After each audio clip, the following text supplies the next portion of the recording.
Hello everyone, and today I'm reviewing Scooby-Doo and the Curse of the 13th Ghost. So, let's get right into this. And so, if you guys don't know, this is the finale to a Scooby-Doo series started in the 1985, I want to say, and it was called Scooby-Doo and the 13th Ghost.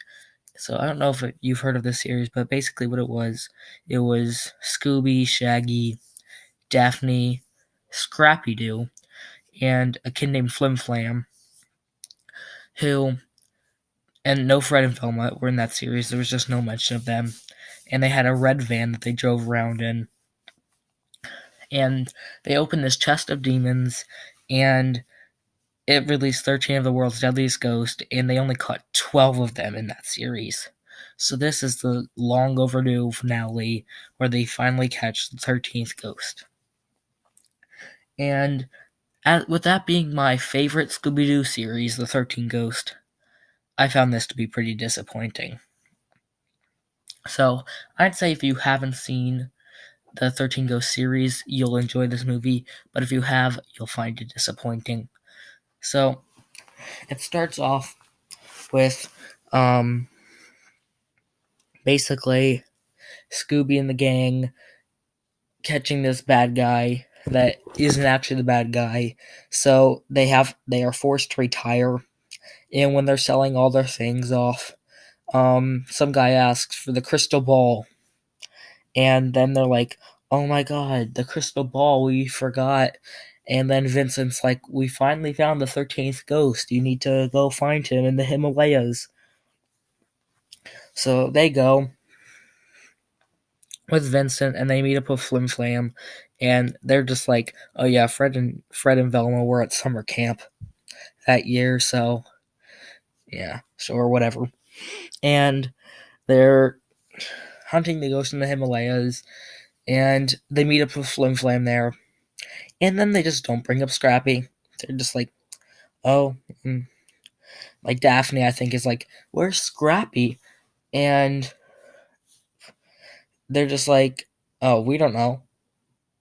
And that's the end of it. So, yeah, that was kind of disappointing.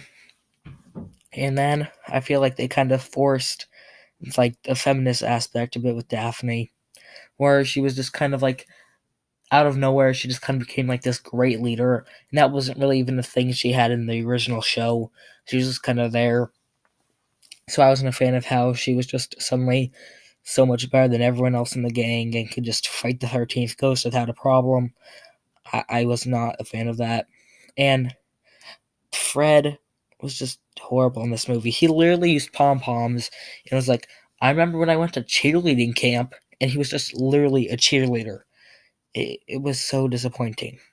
And the voice cast was overall pretty good. The guy that they got to do Vincent's voice, I think, sounded just like he did in the original series. All except for Velma. Like, there's no way that was the same actor who usually does Velma. No way. It sounded nothing like Velma. And I was also disappointed that Bogle and Weird weren't in this. The original ghosts that were in every single one of the episodes just didn't make an appearance whatsoever.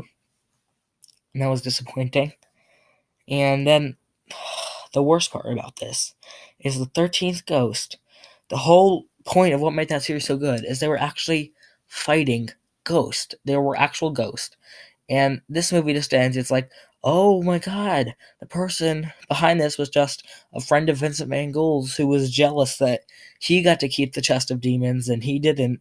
So he just became the 13th ghost and made a bunch of illusions, which were the other ghosts. And I was just like, are you serious? You're literally making that whole series and just being like, oh yeah, nothing ever happened. Are you serious? That's unacceptable.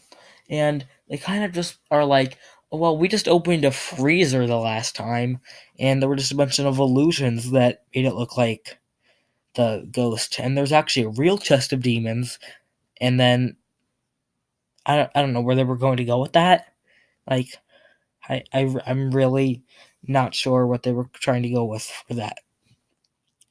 and it was just really disappointing. Like, I don't know. Like, you might be going, oh, it's just a straight to DVD movie, get over it. And I'm like, and I say, just because it's a straight to DVD movie doesn't mean they can't write a good script. Because the animation was perfect, the voice casting, except for Velma, was perfect.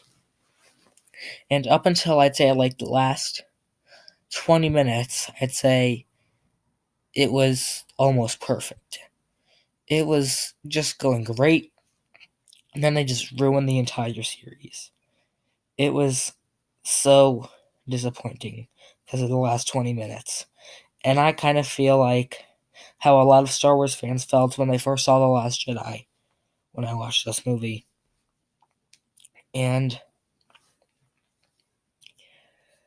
out of the 4 new movies I've seen this year, Glass, A Dog's Way Home, Lego Movie 2, and this one, this is easily my least favorite. And I don't know, some of the jokes are funny, but it really just overall disappointed me. Which is a shame because the trailer was really good too. So, I don't know. I think they could have easily made this a way better movie if they tried. And I just don't think that the twist they went for at the end really worked. So, overall, I'd say it would be better to watch this if you didn't watch the original series. But if you did, there's really no point. Because it's just going to ruin that experience for you. So, thank you for watching. Oh wait, first I'll give it a score of, well, this is hard because it really disappointed me, but I do think it's a good standalone movie. So I would probably give this movie a 6 out of 10. So let me know your thoughts if you saw this in the comments below, and I will see you guys next time. Bye.